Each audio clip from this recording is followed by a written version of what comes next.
Baik teman-teman, bersyukur kepada Allah, alhamdulillah, Allahumma sholli ala sayyidina Muhammad, senantiasa bersolawat kepada Nabi Muhammad SAW. Jadi gini, sekarang tanggal berapa ini?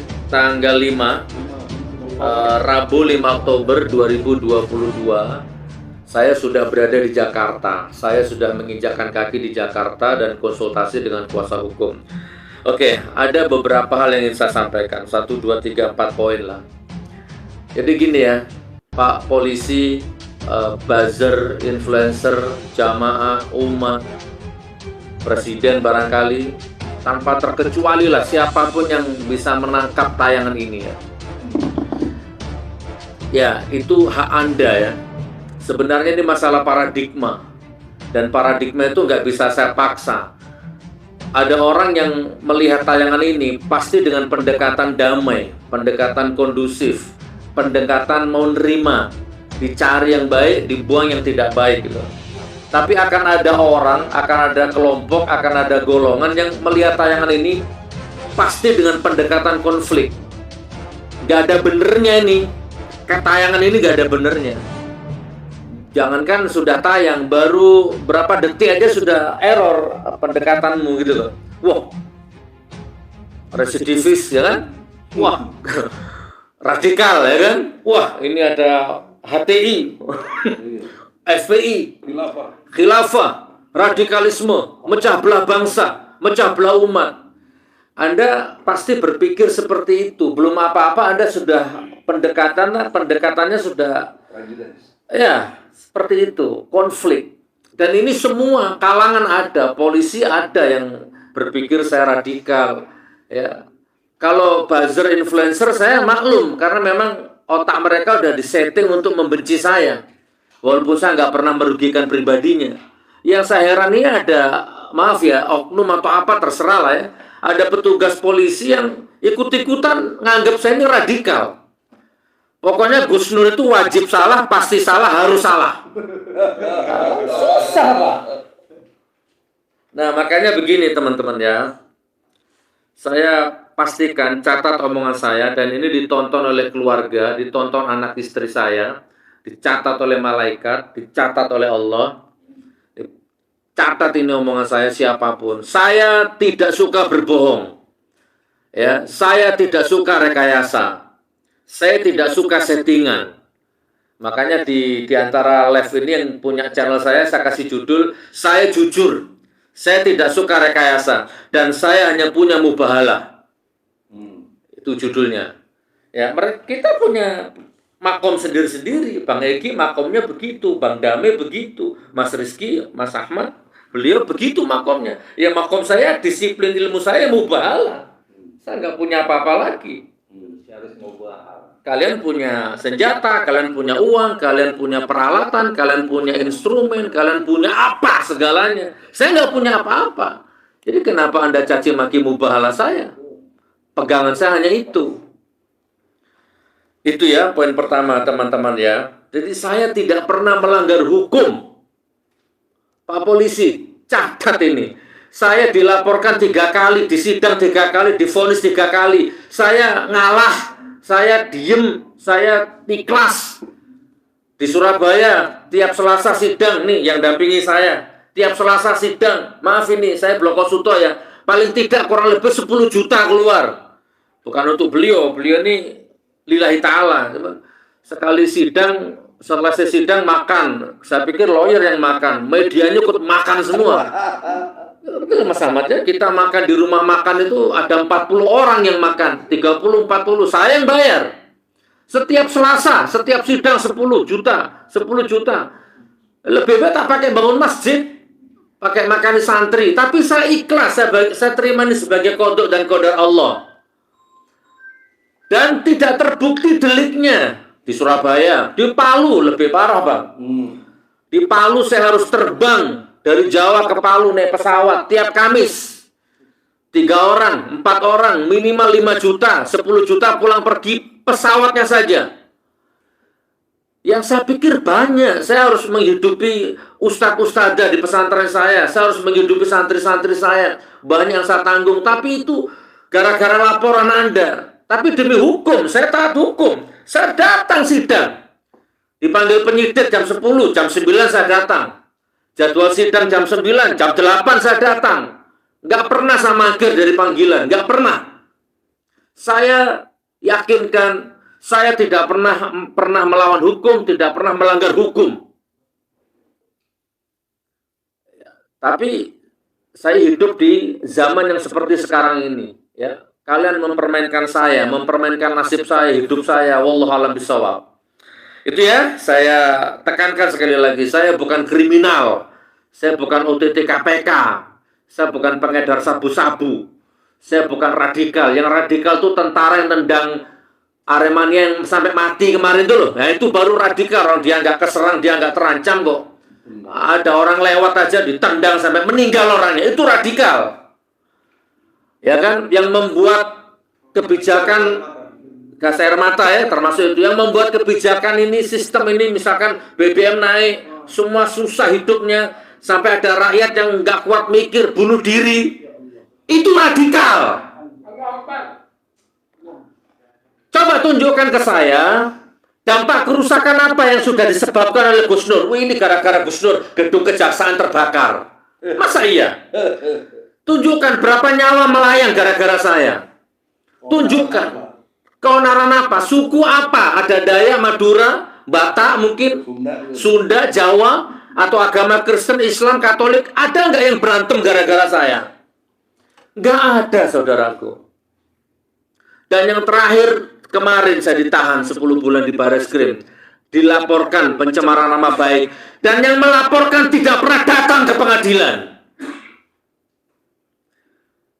Ini saya bukan emosi, ya begini sudah teatrikal ya. Ini pemain watak saya ini. Tapi bukan emosi. Tadi saya dipesan, Gus jangan emosi Gus, nyantai. Ya tapi memang begini sudah, saya nggak bisa dibuat-buat. Ya begini suasana hati saya. Nah sekarang dilaporkan lagi. Datang lagi ke Jakarta ini, buang-buang duit. Bagi saya buang-buang duit ini, buang-buang waktu. Bahkan saya kaget, saya dikirimin foto nih. Yang laporkan saya ternyata Gojek. Iya, dia pakai jaket Gojek. Saya nggak tahu apa kerjaan dia Gojek atau bagaimana. Oh gitu ya. Ini yang si Dodon. Ya. Dia ya, coba saudaraku, ini Barreskrim terima laporan dari orang ini langsung laporan tanggal 29 ya. Tanggal 3 saya dipanggil coba. Sementara ada orang menghina saya, Gus Nur anak pelacur, Gus Nur anak dajjal, Gus Nur wedus, Gus Nur koplak, Gus Nur somplak. Arya ya. Namanya Arya itu.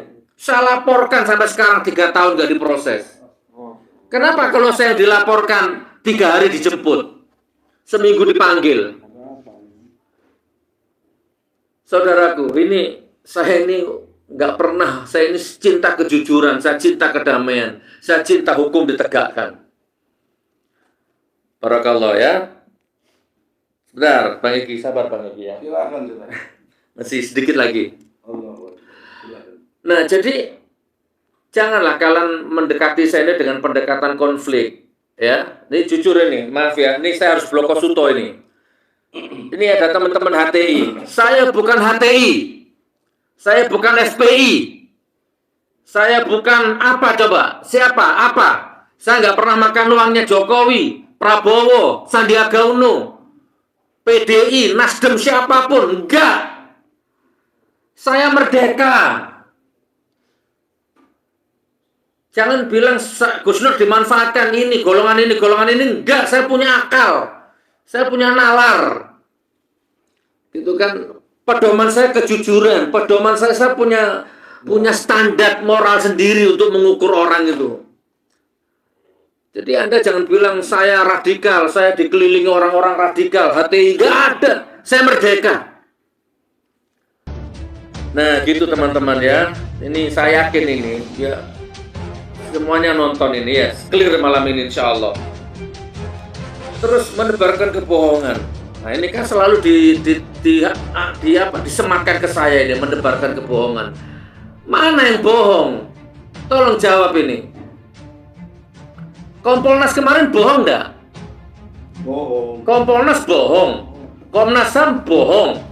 Sambo bohong. Kapolres bohong.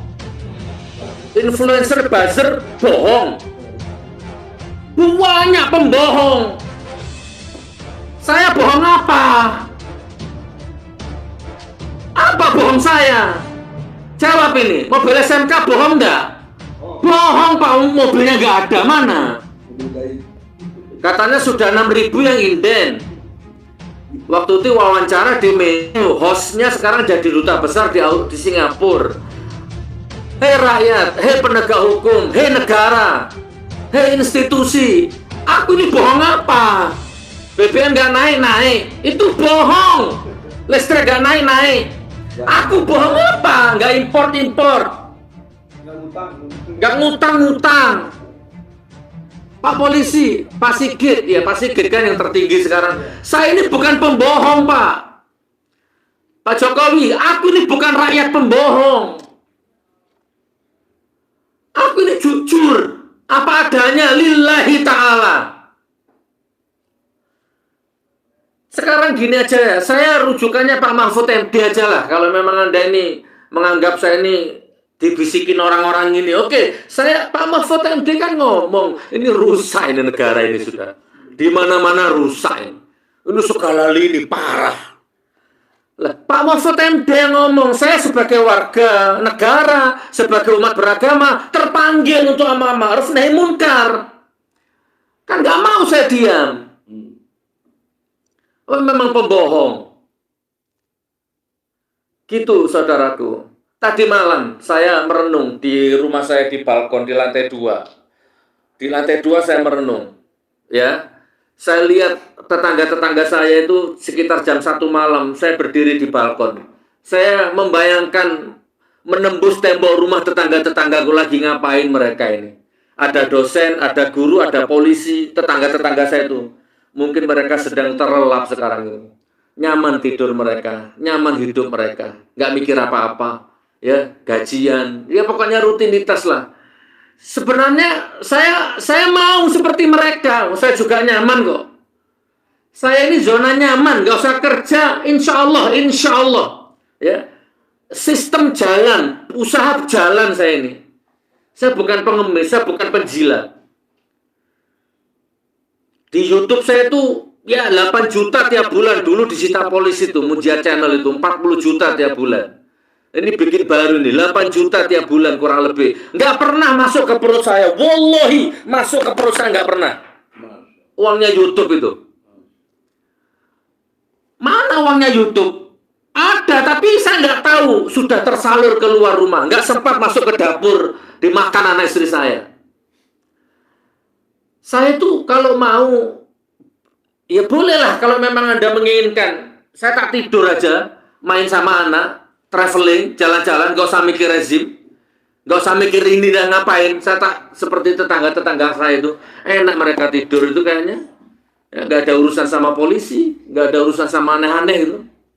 Tapi saya gak mau, saudaraku, batinku gak mengizinkan.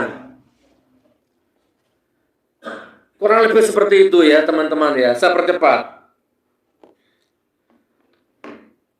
Nah, sekarang masalah Bambang Tri. Kalau Anda mau berpikir damai dengan saya, hei buzzer siapapun lah ya, terutama rakyat ini, masalah Bambang Tri ini. Kalau Anda mau berpikir damai dengan saya, berpikir kondusif dengan saya, atau dewasalah pikiranmu, spiral, oval, apalah, muter-muter, horizontal, vertikal lah. Dekati saya dengan cara seperti itu. Jangan-jangan saya ini justru menjaga nama baik Jokowi saya ini. Ini ada orang keluar dari penjara, mencak-mencak, menuduh Jokowi ijazahnya palsu, namanya Bambang Tri. Videonya viral. Lah, saya panggil ke rumah saya itu kan jangan-jangan memang, Pak Jokowi, ini loh ada orang yang mau fitnahmu. Buzzer, ini loh ada orang yang menjelek-jelekan Jokowi, bahkan menuduh jasanya Jokowi palsu. Tak panggil ke rumah saya. Karena saking saya ini antara percaya nggak percaya, tak ambil jalan mubahala itu akhirnya. Saya ini percaya nggak percaya sama Bambang Tri itu. Ini Bambang Tri ini bener kah? Masa sih jasa Jokowi palsu? Ya kan? Coba Anda berpikir begitu. Saya panggil podcast. jadi mubahalah itu saudaraku, perhatikan ya. Ini atmosfer bumi. Ini penutup lah, closing. Atmosfer ya. Di dalamnya ini munafik, penjilat, pendusta, pembohong, pendosa, maksiat, koruptor, macam-macam ini. Di dalamnya atmosfer ini kan. Mubahalah itu saya ambil supaya saya lepas dari atmosfer itu semua. Lepas. Ya, saya sudah nggak dalam rangka politik, budaya, capres, apa nggak ada. Itu mubahalah itu udah lepas dari semua unsur. Itu maksud saya. Kembangkan ini. Kalau Bambang Tri bener, selamat Bambang Tri. Kalau Bambang Tri bohong, celaka Bambang Tri. Isi mubahalahnya kan standar. Coba renungkan isi mubahalahnya coba. Kalau yang saya tulis ini, kan saya nuntun itu. Kalau yang saya ucapkan selama ini ternyata bohong, dusta, menebar kebencian, maka hancurkan saya ya Allah, laknat saya ya Allah, matikan saya dengan kondisi kafir, kufur, bahkan mengenaskan. Pakai Al-Quran. Kalau ada orang beriman, nggak butuh S3 lah untuk mengimani itu Al-Quran loh itu. Mau germo, mau pelacur, mau siapapun, kalau dia mubahalah sumpah di atas Quran, saya hormati. Selesai urusan duniawi ini sudah. Gitu maksud saya. Tapi kalau ternyata yang saya katakan benar, kata Bambang Tri, kalau ternyata yang saya ucapkan ini benar, maka celakalah mereka. Mereka kan nggak nyebut nama. Tapi terlepas dari itu semua adalah ini bentuk saya ingin lepas dari semua dengki, dendam, benci. Nggak ada. Apa motivasi saya coba? Saya nggak punya motivasi jahat. Apalagi terhadap Jokowi. Siapa saya ini? Kalau rezim ini mau bang ngilangin aku tuh, hilang sudah Gus Nur ini. Kalau rezim ini mau. Siapa saya ini? Nggak ada motivasi jahat. Itu ya saudaraku ya. Jadi, nah sekarang ada yang berpikir begini, mubahalah kok begitu? Mubahalah itu salah itu. Lah, ya benarkan. Gimana yang benar? Coba. Gus Nur, itu mubahalah nggak sah. Masa mubahalah satu orang? Mubahalah itu harus dua pihak. Loh ya ayo dua pihak. Siapa yang mau? Saya taat hukum positif, saya taat hukum KUHP, saya taat hukum konstitusi, dan izinkan saya taat dengan hukum mubahalah, kan begitu. Saya jalani dua-duanya. Masa Anda nggak mau menghormati mubahalah? Ya terserah, Anda celaka nanti. Monggo, siapa? Saya masih nyimpan nomornya Bambang Tri. Monggo, Pak Ngabalin, Pak Jokowi. Siapa? Gus Nur, panggil Bambang Tri. Saya mau mubahalah. Selesai. Coba selesaikan ini dengan santai, dengan damai gitu. Janganlah kami ini dianggap musuh negara. Oh ini perdata katanya Mas Ahmad, ini kan urusan sepele sebenarnya. Tapi kenapa kalian perlakukan kami seolah-olah kami ini musuh negara? Harus disingkirkan, harus ditahan. Ini teman-teman yang bisa saya sampaikan. Mudah-mudahan ada manfaatnya. Saya tutup bagian saya ini adalah saya jujur. Ini termasuk sugesti positif saya ini. Kalau saya nggak jujur berarti saya membohongi diri sendiri. Saya bisa bohongi kalian. Terserah setahun 2 tahun saya mampu. Tapi sebejat-bejat saya tidak akan mampu membohongi diriku sendiri. Apalagi ditonton anak istri. Saya nggak bisa membohongi anak istriku. Saya jujur. Saya tidak suka settingan. Saya tidak suka rekayasa. Dan saya taat hukum. Tidak ada kerusakan ekonomi, kerusakan properti pemerintah, kerusakan properti umum yang tidak ada yang saya rusak. Dan saya hanya punya mubahalah. Kalau mubahalah saya salah, luruskan, benarkan. Ayo, bagaimana, di mana, kapan, sama siapa? Silakan. Wassalamualaikum warahmatullahi wabarakatuh.